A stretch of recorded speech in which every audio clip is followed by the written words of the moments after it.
Hello and welcome to a new video on this channel. Today I will show you how to get rid of the earnings at risk. One or more of your sites does not have an ads.txt file.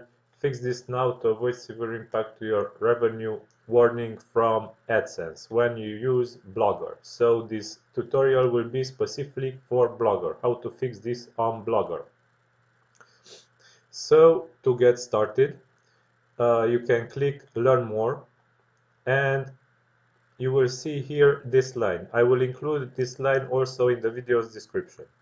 So you will need to copy this line from here or from this video's description and go to Blogger, click Settings, search Preferences.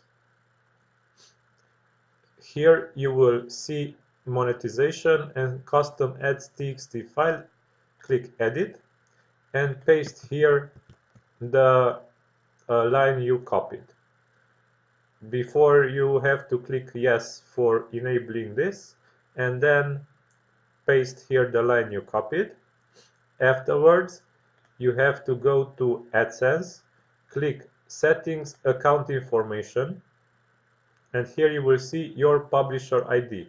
You have to copy this and replace the pub 000000 with your own publisher ID. Beware, don't replace the comma after the zeros, only the zeros. So it should look like this.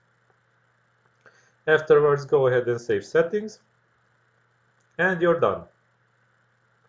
You managed to create your own ads.txt on Blogger, and this warning should disappear in 5 or 7 days. So this will not disappear instantly. It will disappear only after a pretty long period of time. So you have to wait for it. Okay. So this is all. I hope this tutorial helped you and you will manage to solve this issue on your Blogger blog. Until next time, don't forget to subscribe to this channel for more similar content and have a good day. Bye bye.